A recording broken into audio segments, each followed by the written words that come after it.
August 2nd, 1990. Saddam Hussein's forces crashed through the defenses of oil-rich Kuwait. In fear of an Iraqi invasion into Saudi Arabia, the United States and her coalition allies poured into the Arabian Peninsula to form a deterrent that would be known as Desert Shield. The result was a series of diplomatic talks, negotiations and counter-negotiations that rapidly declined into a no-hope situation. On August the 17th, 1991, Desert Shield became Desert Storm.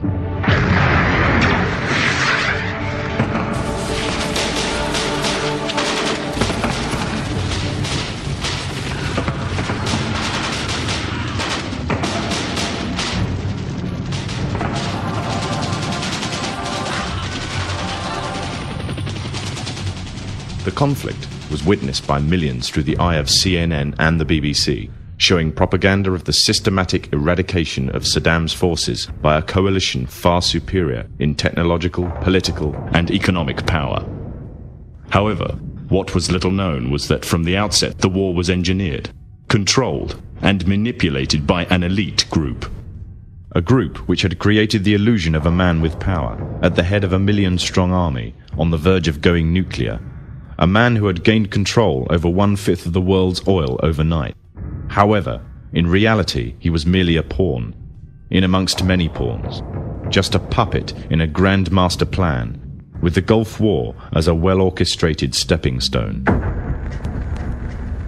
The orchestrators of the war were by no means strangers to controlling major world events. In fact, they have done so for centuries. From the shadows, they have engineered every major war, revolution, and recession.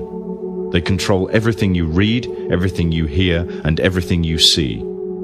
They have managed to indoctrinate an entire populace to their way of thinking, and have infiltrated key positions in places of authority.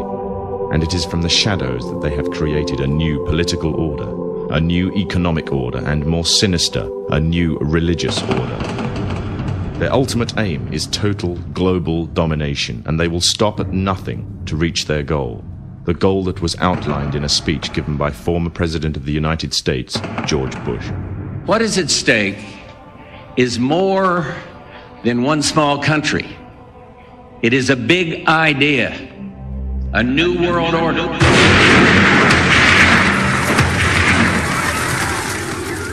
However, the origins of this global plan were not created in the offices of the White House. In reality, their roots lay in another war. This time, the year is 1095, and the place, Clermont, France.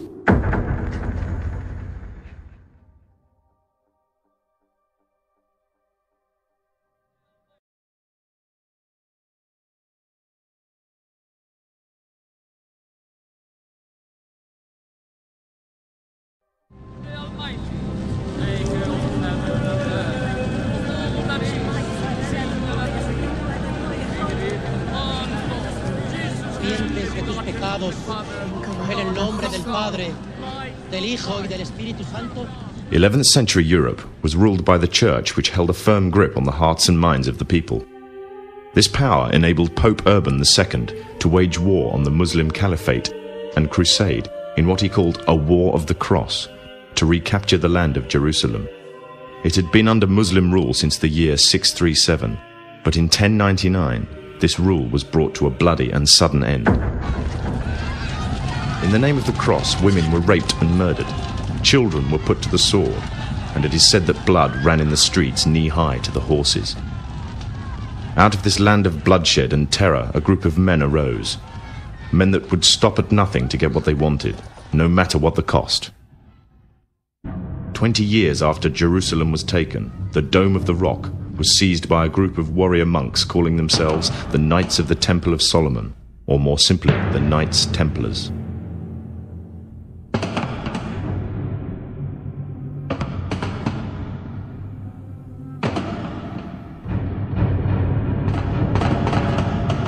In Jerusalem, the Templars began to deviate further and further away from the practices of Christianity.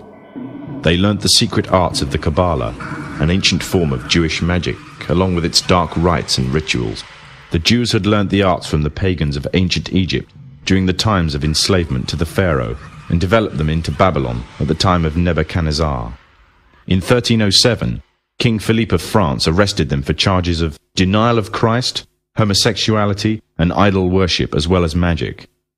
In 1314, Pope Clement V declared all Templars as heretics to Christianity, ordering all their properties to be seized. Their leader, Jacques de Morlaix, was captured and burnt to the stake. The Templars were cornered, and just when it seemed they were finished forever, a glimmer of hope arose from a seemingly certain end. They were to find a safe haven as well as an ally. But not in France. In fact, in a country in a desperate struggle for independence against the English. The country of Scotland.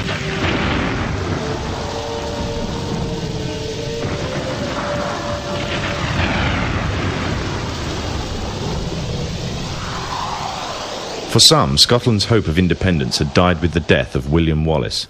However, to the King of Scotland, Robert the Bruce, the arrival of the Templars gave him a new secret weapon.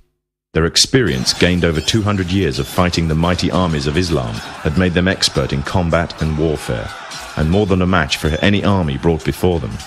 In 1314, the Templars, allied with Robert the Bruce and his army, took to the fields of Bannockburn in the long-awaited showdown with the English.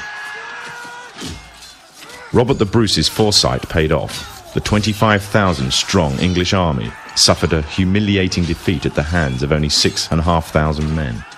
The dream of an independent Scotland had finally been achieved. The Templars had brought themselves back from the brink of destruction, and never again would they allow themselves to be destroyed. This time they would control the country by controlling its kings, and in order to preserve their secret order, the Templars would have to die, or more precisely, the name would have to die.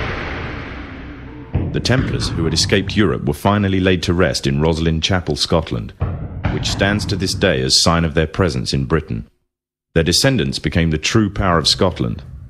In 1603, the death of Queen Elizabeth I left England without an heir to the throne.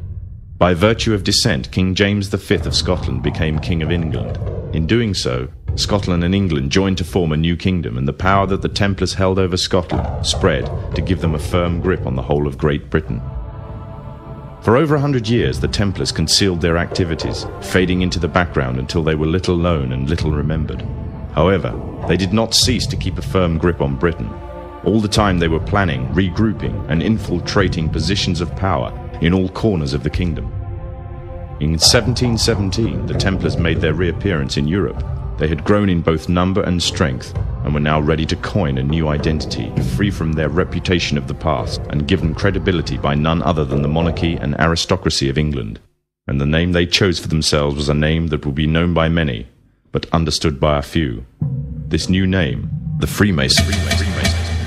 The new identity and the grandeur of its members afforded the Masons with respect and dignity.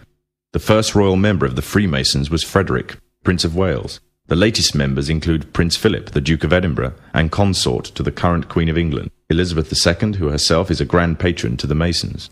However, behind closed doors, the Freemasons were free to indulge in the secret rites and rituals handed down to them by their ancestors, and these became the basis of their levels of membership, called degrees. The Freemasons were not content with power in Britain alone. Their ambitions were far greater.